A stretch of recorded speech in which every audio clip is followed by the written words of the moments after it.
Hey everybody, welcome back to an all-new episode of 10 to Life with me, Elise, here to break down another true crime case for you today. Now this one is relatively recent. Like within the last 10 years this happened, and it is one that is so scary, so terrifying, because I feel like when you meet someone and you marry them, you marry their whole family, right? You marry the in-laws, the siblings, all of these things. So today's case is about someone who got engaged to who they thought was going to be the love of their life, only for this person and their family to start plotting against them. And it ends with someone being literally scalped, drained. It is very, very brutal. And definitely if you're eating something right now, stop, abort, don't do it. Or pause this and come back after, because it is a gnarly case today. So please be warned, but we're going to get right into it.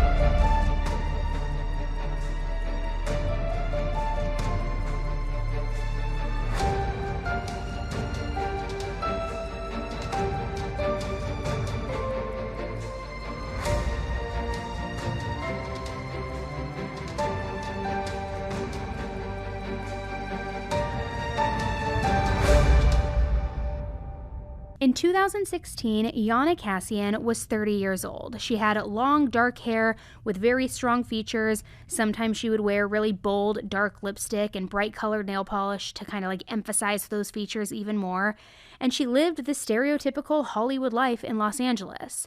Now, I'm talking about an apartment right in West Hollywood, a third-story unit with a view of all of these trendy restaurants and stores. She was in the heart of everything. She was getting her fill of, the glitz and the glam and everything that LA had to offer. And it was completely different from how she had grown up. See, Iana was born in Estonia, and when she was very young, she and her family moved to Kyiv, the capital of Ukraine. There, she was a good enough student that she eventually went to law school. Now, for a while, Iana worked for the Ukrainian government, handling the legal side of their tax services, sort of almost like being a part of the IRS here, except in Ukraine instead of the United States.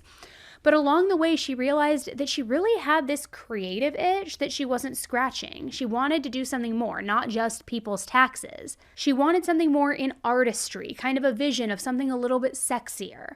Specifically, she wanted to work in Hollywood. So that's exactly what she started doing. In 2014, when Iana was 28 years old, she moved to LA, and according to her mother, Olga, this was because Iana had always dreamed of living in what she described as a huge, strong country.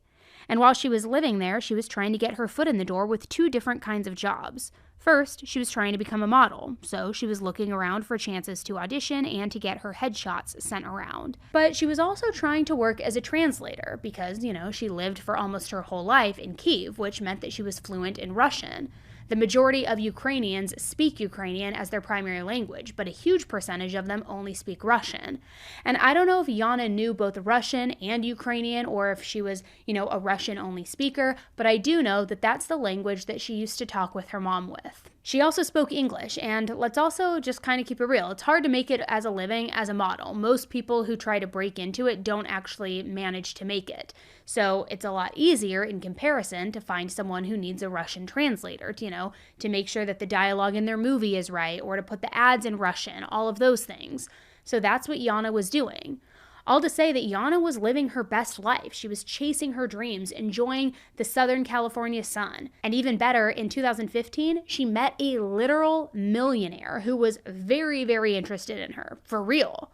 His name was Blake Leibel. He was 33 years old, and he was already established in Hollywood. By the time he met Iana, Blake had already made one movie, and it was this little independent film called Bald, but he was well on his way.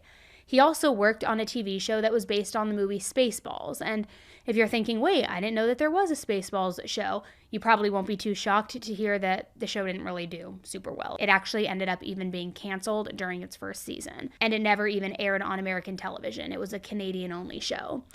So all to say, Blake wasn't exactly some huge Hollywood power player who could make Iana a star or anything like that, but they did have something in common. They both wanted to make it. They both had dreams. And apparently that was enough for the two of them to bond and connect. And not long after that, they started dating. Now, unfortunately, Blake did have a bit of a shady side. I mean, nobody's perfect. As great as Blake looked on paper, he definitely had some flaws. And one big one being that Iana could never quite tell if he was actually single or not. And that's a pretty big deal when you're dating somebody, right? You don't want to go into a relationship thinking that it's like this real, legitimate thing, only to realize that they've been cheating the entire time, right? Or that you've been forced to be the other woman. She was worried that Blake was actually with someone else and that she was the other woman without her ever even realizing it. And she knew that he was either married or had recently been married, but it was hard for her to sort out the exact details. Blake went back and forth too, between telling Iana that he was in the process of going through a divorce and then saying that he was already divorced. So it was almost impossible for her to tell if he was actually single or about to be single. And every time that Iana would ask Blake, point blank, what is going on, he would give her a different answer. He just couldn't keep his story straight. Now, the truth was, Blake was married, and his wife, a woman named Amanda Braun, was pregnant. And he was still living with her, still pretending to be this good, loving husband. In other words, he was cheating on Amanda with Iana. And he was also lying to Iana, making her think that he was free to date when the truth was he wasn't. And that just sucks, which I'm not giving him a pass on that. But I will say, aside from his weirdness about the marriage and his first wife, Blake really did treat Iana pretty well all this time. He learned enough Russian to start calling her my beloved in her language. He was acting very cute, very sweet. He also took her out to all of the most expensive restaurants in LA. They would even take these long weekend trips away together to these glamorous, beautiful getaway places. So most people wouldn't be able to afford that or even dream of that kind of thing. But like I mentioned before, Blake was a millionaire, and not just a millionaire, a multimillionaire. Blake's mom had been worth $12 million when she was alive, and when she passed away a few years before, back in 2012, when she died, she left all of her wealth to her two sons, who split it evenly. So Blake got $6 million, and his brother Cody got the other $6 million. On top of that, Blake's father, who was still alive, was also very rich from making good real estate deals.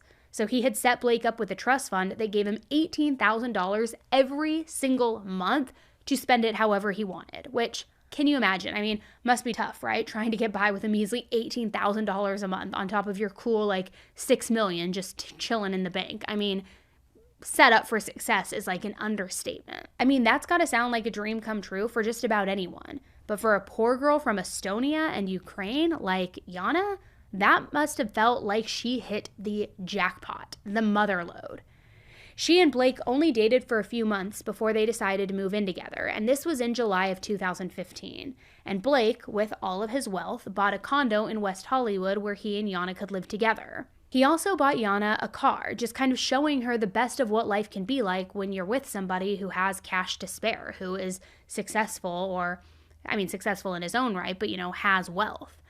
But the most important thing in all of this that happened wasn't just that Blake and Iana were living in this trendy neighborhood or making flashy, expensive purchases. It's that when they moved in together, he finally broke things off with his wife and he made a full commitment to Iana. On one hand, that was a good thing. He wasn't lying to Iana anymore or sneaking around with her. But his timing could not have been worse because, like I said before, his wife Amanda was pregnant when Blake first started cheating on her with Iana, and she still hadn't even given birth yet when he decided to essentially walk out on her. So he literally left his pregnant wife to be with Iana. But according to the people who knew Blake, it was pretty much the only option available to him. By all accounts, he was fully in love with Iana. Their affair wasn't just about sex. There was a real connection there. And Blake didn't want to waste any more time with Amanda, who he apparently realized by now he wasn't meant to be with. I mean, the situation was messy, to say the least. I mean, Blake was not being a good husband to Amanda. He hadn't been a great boyfriend to Iana either, with all of his lies. But it did seem like he was trying to do the right thing, to be more honest, make a choice, and make a commitment. So he and Iana moved in together. And just a few months after that, Iana realized that she was pregnant with his child. Now, as soon as Blake heard the news, he decided to do what he thought was the right thing, and he proposed, which Iana said yes. So fast forward 9 months, the wedding still hadn't happened, but Iana was about to give birth. So she reached out to her mother, Olga, and she asked her to fly all the way to the United States to come stay in LA and help her out.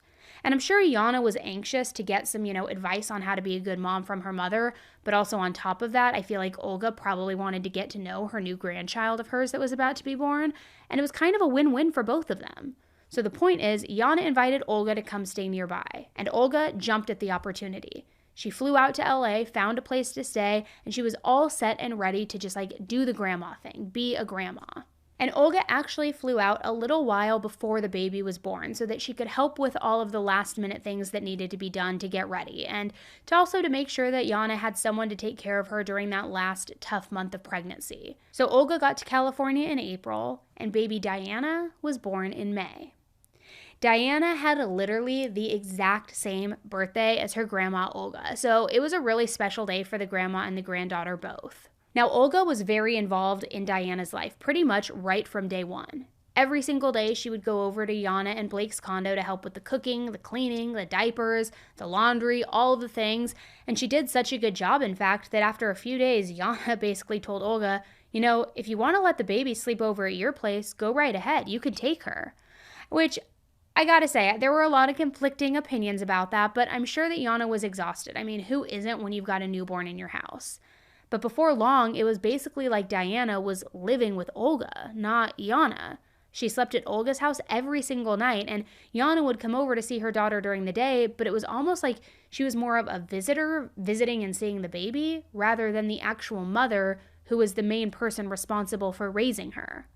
And I don't want to make it sound like Iana was an absentee parent or anything like that. She was just very busy. She had a lot on her plate. Blake was having some issues with his soon-to-be ex-wife Amanda, and don't worry, I'll get into more of that and some more details later on. But the point is for now is that Iana was having to deal with things that were going on in his family, not their family. Plus, she was still getting her condo ready for the baby. They didn't even have a stroller yet. And on top of all of that, she was also trying to help her mom get settled into a new city and, heck, a new country. I mean, it was a lot. So one day, Iana went out and bought a new cell phone for Olga because she didn't have one that worked in the United States. And it's not like Olga could have just gone out and bought this phone on her own because remember, she didn't speak much English, only Russian. And it would have been hard for her to deal with all of the complications of getting on a new phone contract if she couldn't even find a salesperson who could communicate with her. I mean, it's hard enough sorting through all of those details when everybody involved speaks English, so add in a language barrier, it would certainly be difficult. So on May 23rd, Iana and Olga finally decided it was time to buy a stroller. So they did a little shopping so that they could see what was available, what the stores had. Then the day after that, on the 24th, Iana didn't come over to see Diana at Olga's place, but they did have a really quick phone conversation on the telephone. It only lasted about 7 minutes, but they didn't actually see one another in person. So the day after that was the 25th. And in the morning, Olga tried calling Iana, but Iana didn't answer, which, okay, maybe she was napping or maybe she was busy with something, it happens. So Olga waited for a little while and then called back. But again, she didn't answer. So the rest of the morning was kind of like that. Each time Olga called Iana, the phone would ring and ring, but Iana would never pick up. And Iana never called Olga back either. It was bizarre. So right away, Olga was worried. I mean, the whole time they had both been in LA together, she and Iana had been in touch, constant contact pretty much. It wasn't like Iana to just straight up stop talking to her mom out of the blue. So at 1:44 in the afternoon, Olga ended up getting in touch with a new friend, which I love to hear that even though she had been in the country for a few weeks, she had already made a friend. But together they drove over to Iana's condo to see for themselves what was going on. I mean, Olga was freaked out. And the truth was, she had a very good reason to be. See, there was information that Olga didn't have, but if she did know about this stuff, she would have been even more nervous. Because as it turned out, Blake's family situation was really messy. The people he was related to and the people that he surrounded himself with, some of them were not good people. Even dangerous, if you know what I'm saying. Basically, from day one, when Iana had first started dating Blake, she had kind of been in danger. And she and Olga didn't even know the half of it. See, Blake had a brother, Cody, which you'll remember, he was the guy who got the other half of his mother's big inheritance payout. And to hear Blake tell it, Cody really liked to gamble. It had all started back in mid-2014, about a year or so before Blake met Iana or became part of her life. Around that time, Blake started feeling very concerned about how much time and energy Cody was spending playing poker. See, even though Blake was very rich, he also was very quiet and kept to himself. He didn't like showing off his wealth or dressing flashy and going out to these fancy clubs, not unless he was, of course, trying to impress someone or take them out and show them a good time, kind of like how he was with Iana. But Cody was basically the complete opposite. Apparently, he loved getting his picture taken by the paparazzi, and he loved it when people knew who he was and knew how rich he was. And he was also a professional poker player, which I think is something you can only do if you have a lot of money to spare. I don't know, but that's just my guess. And Cody did. He had a lot of money, of course. And I've got to be frank, for a professional poker player, Cody wasn't necessarily good at poker. Or to be more specific, he wasn't good at reading people. He wasn't good at telling when somebody was like bluffing or putting on their poker face. And in one particular game, get this, he lost $1 million in a single night. $1 million. Now, Cody wasn't always very direct or honest about who he was playing with. Blake would ask him who he was losing to, but Cody would just refuse to say. But somehow Blake got to be convinced that Cody was in serious debt to the Russian mafia. And even with how rich they all were, Blake didn't know if Cody even actually had enough money to cover everything that he owed to the mob. I mean, it was scary. It was dangerous. Blake was super worried that someone might come after Cody, try to hurt him, or that they might try to hurt somebody else in his family to try to get at him, some sort of scare tactic or retaliation. And it was all that he could think about for months at the time. He was totally convinced that Cody was living a very risky life and playing a very risky game. He could have been putting himself in danger, putting Blake in danger, anyone in danger. So then, once Blake started dating Iana, and then when he had a baby with her and proposed to her, he felt like it was possible that Cody might have been putting her in danger too. Indirectly, of course, but still, danger. And that wasn't all. Cody wasn't the only person who could have been creating trouble for Iana. You'll remember how earlier I mentioned that Iana wasn't sure if Blake was cheating, if he was with his wife, if he was lying, if he was still married, if he was actually divorced, all of those things. Well, as it turns out, he was cheating. But he wasn't only cheating with Iana, he was also cheating on her. For months, he had been dating a woman named Constance Bucaferi. See, like Blake, Constance worked in the entertainment industry, and they actually wanted to open up their own production company together. So they had a bunch of meetings where they worked out a business plan, who was going to handle what part of the company, all of the things that go into it. And in December of 2015, the work relationship turned into a sexual one, and Blake started sleeping with Constance. And he did all of this behind Iana's back. She had no idea that he was seeing somebody on the side while she was carrying his child and planning their wedding. And again, I'm not going to give a pass here to Blake. Don't worry, not at all. I'll come back to him. But first, I want to talk a little bit about the other woman, Constance, because she was a real piece of work all on her own. First of all, Constance knew that Blake was with Iana. It's not like he lied and said that he was single and he tricked her into dating him. No, she was fully aware of who Iana was. And Constance hated her. In fact, somewhere along the way, Constance got in touch with Blake's wife, Amanda. And Amanda also had a bone to pick with Iana. I mean, I'm sure she blamed Iana for breaking up her marriage, which I understand given the timeline.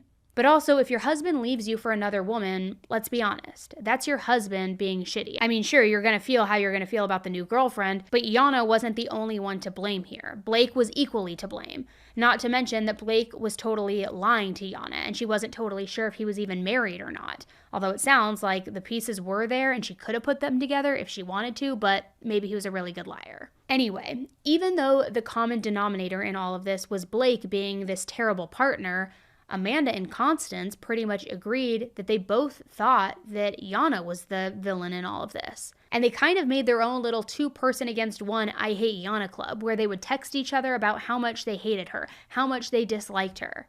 They even started talking about how they wanted to get rid of Iana. Some of their texts were about finding some way to get her deported back to the Ukraine, which I'm not sure how they expected to accomplish that, given that Iana was in the country legally, as far as I can tell. But they were just trying to figure out how to get rid of her. I mean, maybe they realized that the deportation wasn't going to happen, so they needed to try and decide something more permanent to get her out of their lives. It's really hard to say. But either way, you'll see that with a thread of those nasty texts going back and forth, and then Iana just stopping talking to her mom, it wasn't looking good. And guys, it gets even stickier than that. See, Blake wasn't just casually sleeping with Constance or casually seeing Constance. He even bought her a condo to live in. So even though they weren't living together, that sounds pretty serious if you ask me. Well, in late spring of 2016, not too long after Iana had her baby, things ended up going south between Constance and Blake. It's hard to say exactly what happened because it was kind of like a he said, she said situation, but Blake told Constance that he wanted her to move out of the condo. He wasn't going to give her a place to live for free anymore. But Constance responded by calling the police and saying Blake had attacked her in a very gruesome, very sexual way. Which could be true, I'm not sure, but Blake said that she was lying. He said that she was making up the attack all to get back at him for essentially evicting her. See what I said about it being messy? It's pretty messy. Well, the police still had to investigate the assault allegations and see if there was anything to them, which meant, among other things, they had to arrest Blake, which they did, in his home, as in the home he shared with Iana.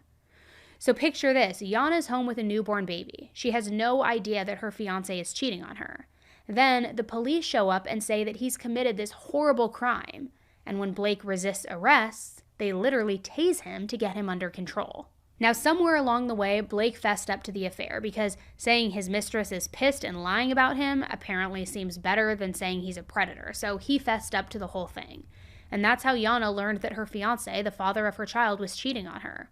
So she moved out, and she and Diana temporarily went to live with her mom, Olga, because obviously, can you blame her? What a terrible situation to be caught in the middle of.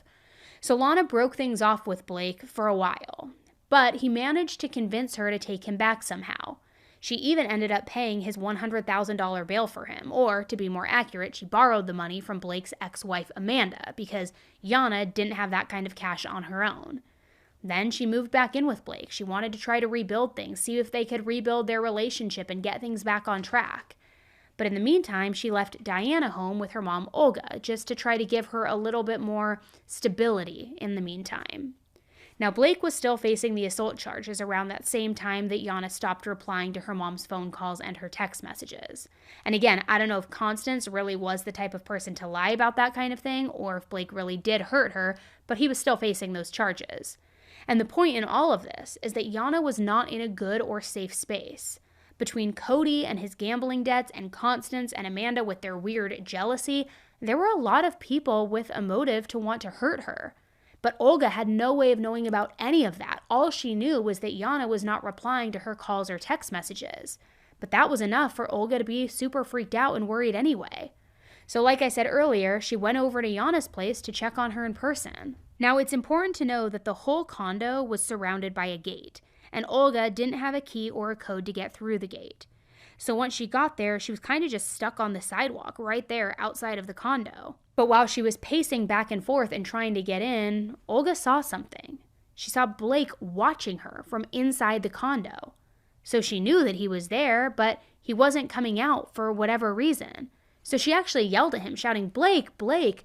But he still didn't answer the door, which was weird. Why wouldn't he just let her in, right? So Olga basically had to wait until she saw someone else going through the door. And when she did that thing where you kind of sneak behind someone before the door swings shut. You kind of skirt your way in and open it.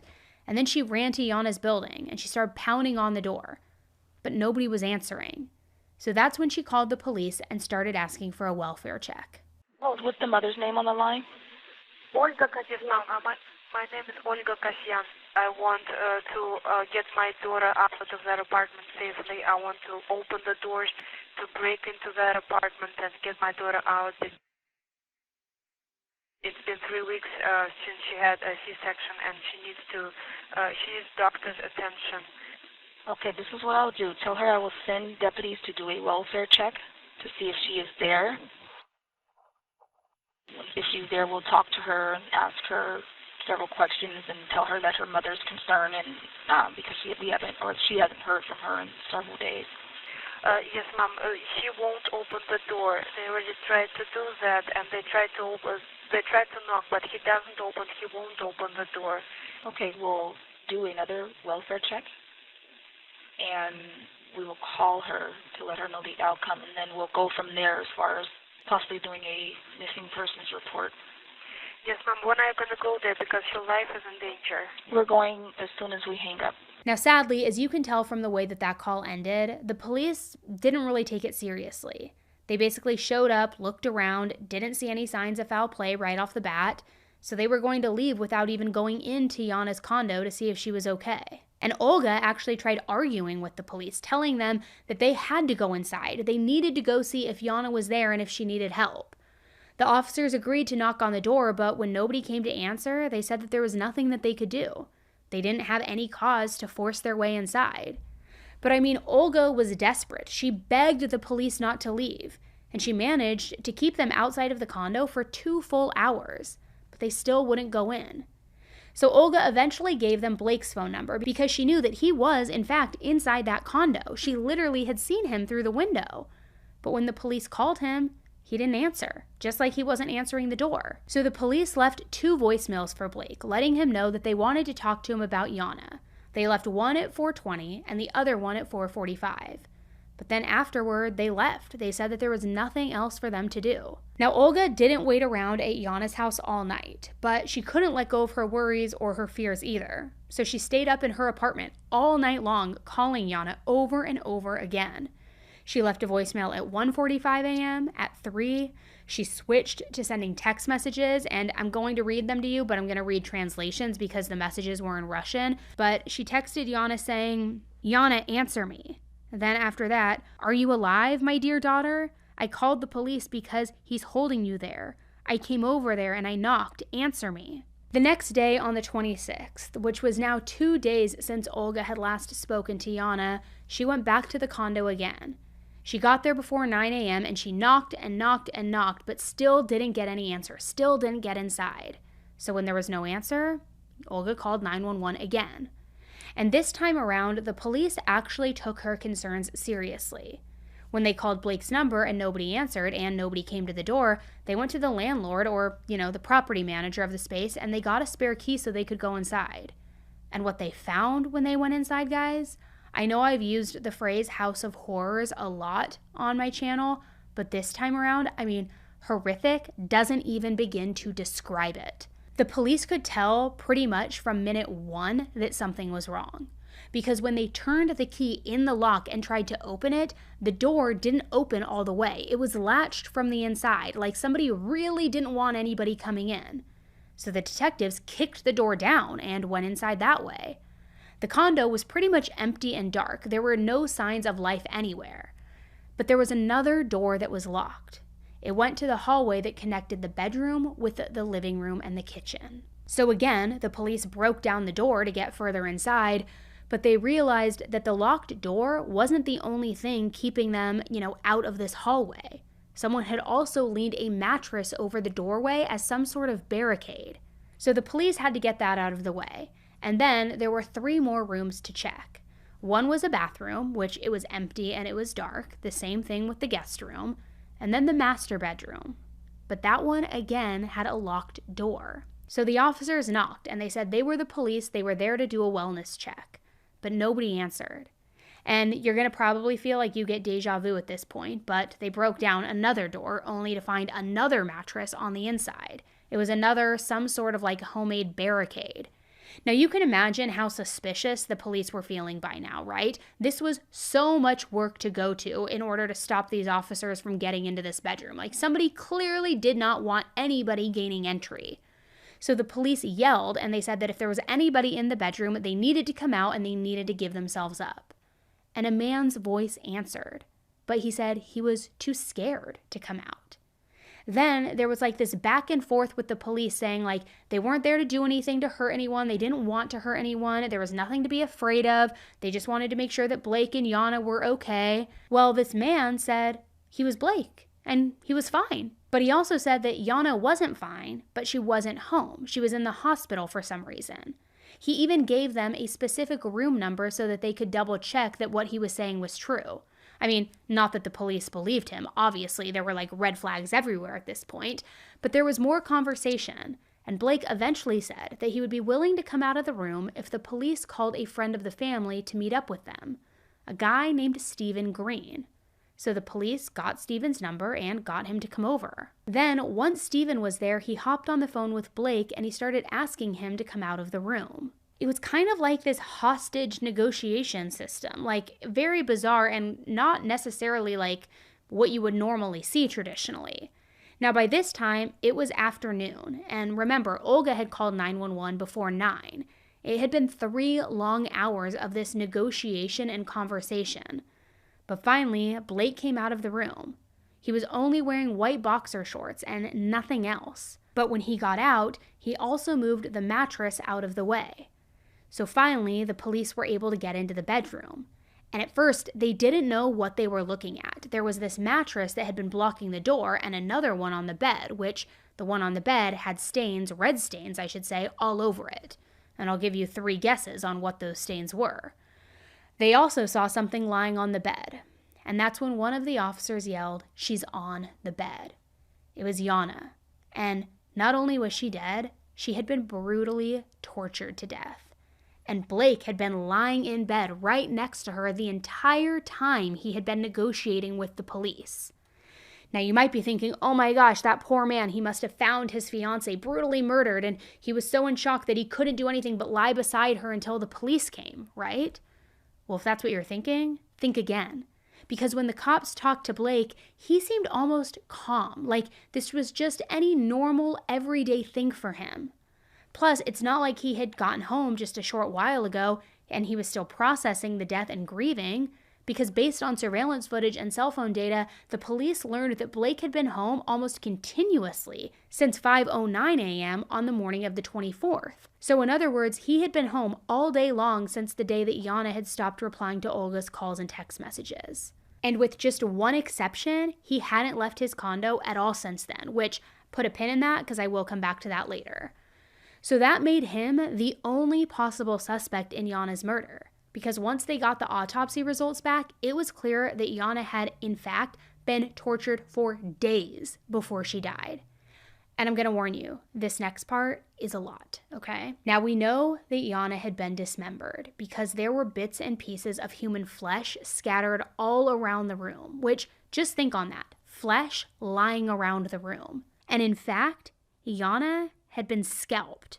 Worse than that, really, actually, as in her killer had cut off her skull to leave her brain exposed. And he did this to her while she was still alive. She felt every second of it. It was excruciating. And worst of all, it's not like Blake was able to do this quickly or easily. He didn't have the tools to do this in a surgical way. So the police identified 2 possible murder weapons, but they weren't sure which one was the real one. But he either used a paring knife, like what you would use to peel an apple, or a razor. But think about that. It's like Hannibal Lecter literally scalping somebody while they're still alive. It is horrible. And apparently the knife or the razor didn't work quite the way Blake wanted them to, because, I'm going to vomit, sorry. Somewhere along the way, he ended up switching over and using his, sorry, okay. Sorry, I'm really trying to get this to you guys. It's just hard. So he was using the paring knife or the razor, and like it wasn't working. So it's at one point he started using his bare hands, just digging his fingers right in there, trying to pry bits and pieces of her skull out bit by bit. This is why I told you guys to not eat, okay? It is barbaric and foul and grotesque, okay? This was a really long process where he cut a bit of the skull off and then a little bit more and a little bit more until he finally had removed all of the bone from her eyebrows all the way to the bottom of her hairline on the back of her head. He also peeled off a huge amount of skin on the right side of her face. I mean, a monster. And Iana was alive for all of this. Now, while it's impossible to say for sure, it seems like she very likely probably was conscious the whole time too, but I pray to God that was not the case. And this is really horrifying. That's not even what killed her. Iana survived for about 6 more hours after her skull had been taken off her head. And the reason that she died, the actual cause of death, was because Blake drained all of the blood from her body. Basically, once he had cut off the top of her skull, she was bleeding a lot from the top of her head. I mean, obviously, right? So he decided to put her in the bathtub head down with her feet propped up, kind of like, upside down. And he had gravity on his side with this, because since she was still alive, she was losing blood every single time her heart was making a beat. So each second it would beat, a gush of blood would come out of the top of her head, and he would just hold her under this running faucet in the tub to rinse the blood down the drain. The whole process took something like 6 hours. And each time the wounds in her head would maybe start to heal or close, Blake would dig in again, and he would reopen them to keep the blood flowing again. I know. He literally kept her like that for so long that she lost fully half of the blood in her body. That's what ultimately killed her. Half the blood in her body. So after Iana was finally dead and her suffering was over, Blake moved her body onto the bed. And that's where she was eventually found by the police. And after that, he did everything he could possibly do to clean up, which there didn't seem to be much blood left in the house by the time Iana's body was found. But the police used a chemical to see if there were traces of Iana's blood that Blake hadn't managed to clean up. It wasn't luminol, it was more like this advanced high-tech version of it, but the principles of it were still the same. And when they checked around the bedroom, the house, everything with that chemical stuff, it was everywhere. I mean, just look at these photos. There is no other explanation here except that Blake killed Iana, tried to clean up after himself, and got caught before he could actually dispose of the body. I mean, what other excuse could he possibly make? Now, the assumption was that for days while he was cleaning, Blake had been shut in inside the apartment with Iana. He didn't leave. Once she was dead, he laid in the bed with her, literally sleeping with her corpse. And when he was awake, he was trying to clean himself up. I mean, grotesque. Then, when he got hungry, he actually ordered food. He ordered Postmates from Iana's phone. And this happened twice. Once on the 25th, a little while before 2 a.m., and then the next day he placed another order at 3 a.m. Those were the only times that he left the apartment, or condo, I should say, during those days, to just step out into the hallway and grab his food order, because apparently this made him work up an appetite. And he also literally gave the driver instructions to leave the food by the door and not to ring or knock on the doorbell, because Blake was just kind of like so caught up in what he was doing that he didn't want to be interrupted. He didn't want to leave the apartment to pick up his food until, he got to some sort of like natural stopping point in his killing process, which it's just a true horror show. It really is. And it's so heartbreaking and so disturbing to think of Iana living through all of this, spending her last day in this horrendous torture chamber. Even more tragically, we know that she fought for her life. Because when Blake was arrested, he had scratches all over his arms and his face was also bruised. There was also a big bite that had been taken out of his arm, which I would imagine had to have been from Iana trying to fight him off. But when Blake got caught for this extremely horrific, monstrous crime, he almost seemed proud of himself.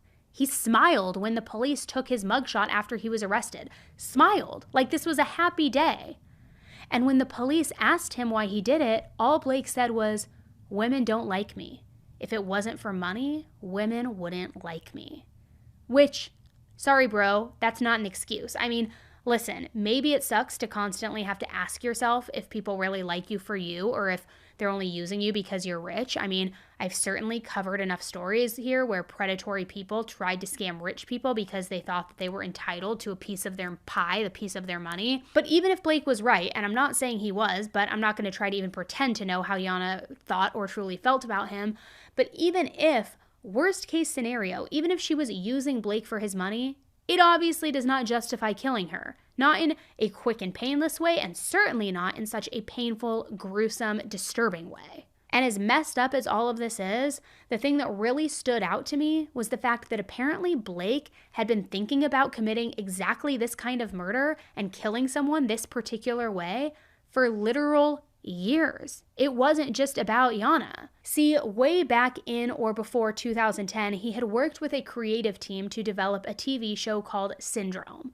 It didn't end up actually getting picked up, nobody made it into a show, but Blake and the others still liked the idea, so they decided to write it as a comic book instead.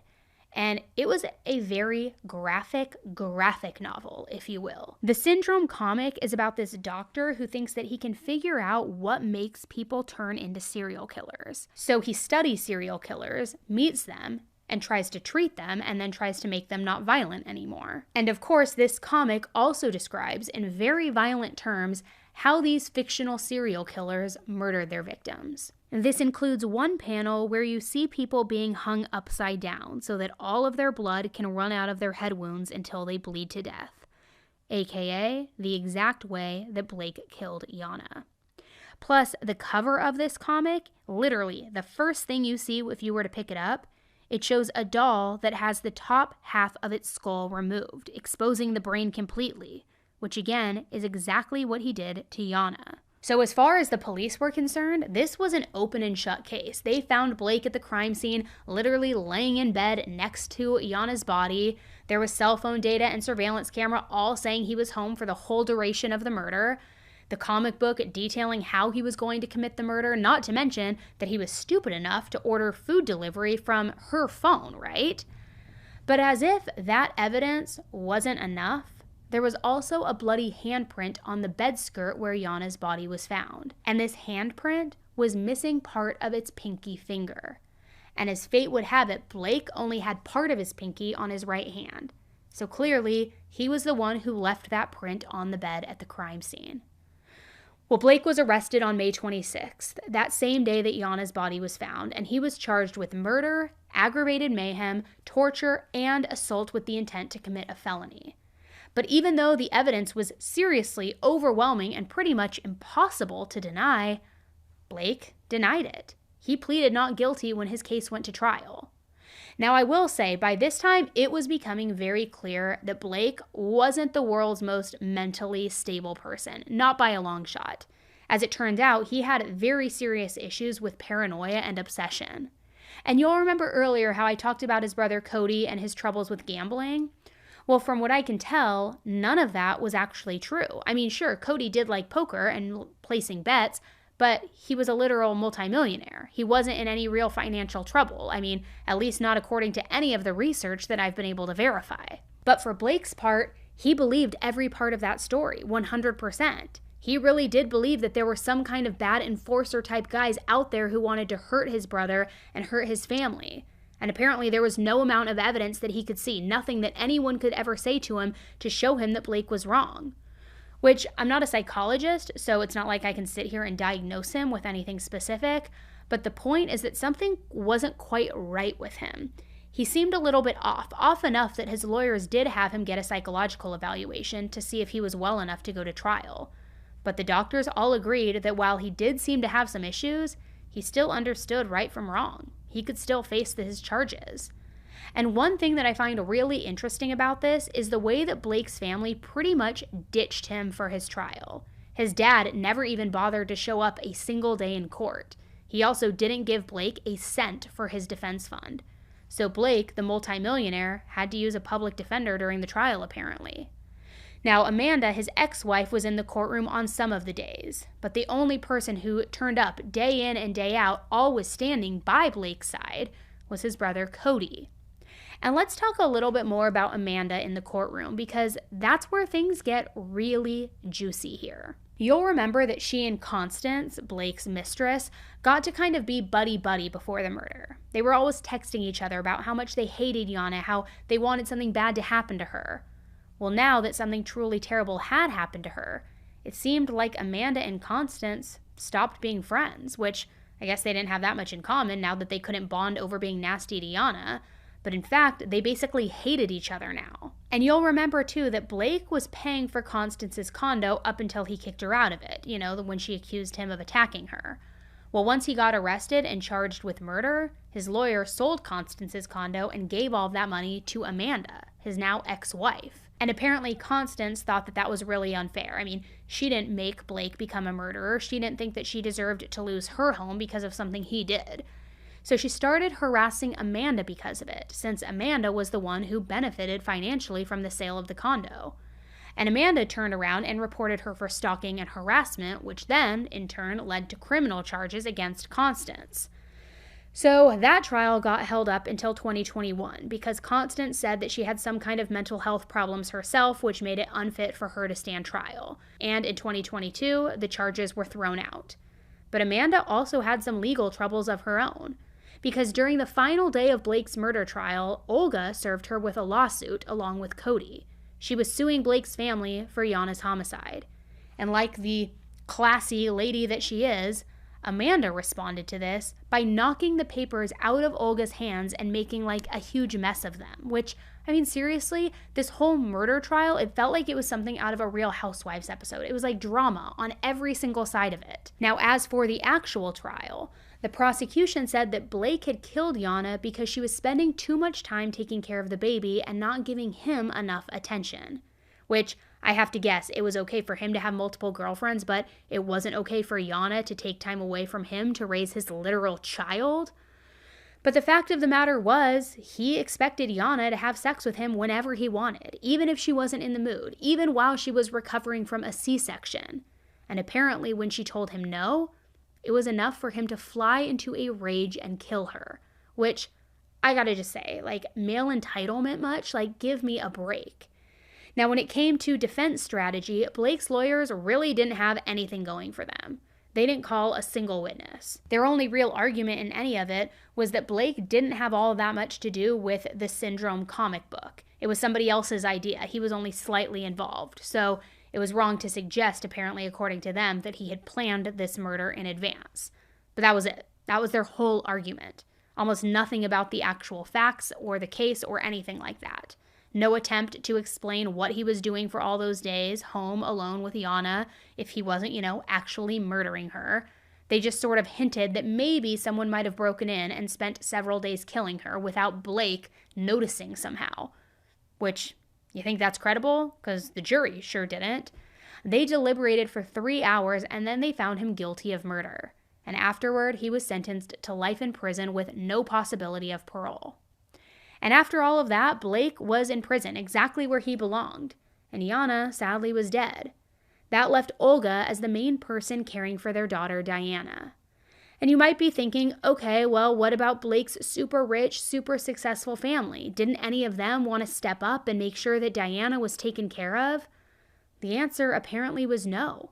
They never offered any kind of child support or shared custody arrangement or anything like that, which was just an absolute slap in the face to take Diana's mother away and then refuse to do anything they could to make sure that she could grow up in a financially stable way. They had the means, right? So that was one of the reasons that Olga ended up suing Blake. This isn't the suit that she filed against Amanda and Cody, but one she filed specifically against him. And she won. She won the suit. She won a whopping $41.6 million. But as of July 2019, nobody in the family has given her a penny. It was almost like the whole family genuinely could not care less about this child, their own flesh and blood. Which, as a mother, whatever your thoughts were about Iana, this is an innocent child, a child that is your bloodline. I mean, she was completely innocent in this case, and you're just going to turn your back to her? It's disgusting. She was absolutely innocent in this case. In an interview, Olga said that she believed she had a chance to save Iana and that she blew it. Because according to her, she says if she had just fought harder that first day and insisted that the police check on Iana the first time, or even if she had just forced her way into the house herself, she might have been able to save her daughter. Which, for what it's worth, I hate that she is feeling so much guilt over this, and it also doesn't match the autopsy findings because Iana was probably beyond saving before Olga even came to check on her that first time.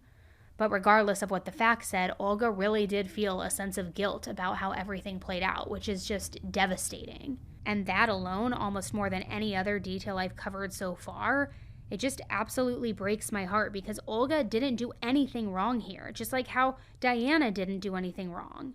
And regardless who could have possibly stepped in or gotten there earlier, the whole point in all of this is that nobody should have needed to save Iana's life because she never should have been in danger in the first place. The only person in this case who was in the wrong is Blake.